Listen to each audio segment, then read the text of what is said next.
દિયોદર તાલુકાના સોની ગામમાં આવેલ સોનેશ્વર ગૌશાળામાં આજે ધાર્મિક આસ્થાનો અનોખો અને પવિત્ર પ્રસંગ ઉજવાયો હતો. ગૌશાળાના પ્રાંગણમાં પરંપરાગત રીતિરિવાજો સાથે તુલસી વિવાહનું ભવ્ય આયોજન કરવામાં આવ્યું હતું.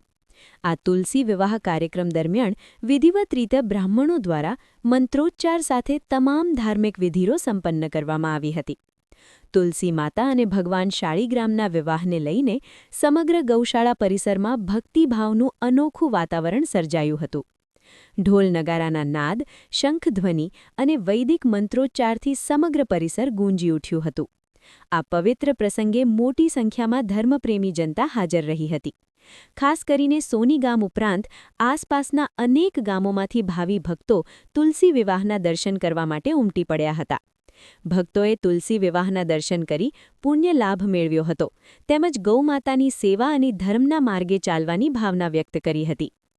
તુલસી વિવાહ દરમિયાન ભક્તો દ્વારા પૂજા, આરતી તથા પ્રસાદ વિતરણ પણ કરવામાં આવ્યું હતું.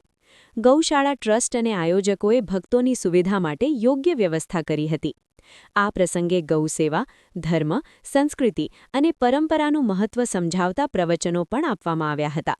સમગ્ર કાર્યક્રમ શાંતિપૂર્ણ અને ભક્તિભાવ સાથે સંપન્ન થયો હતો.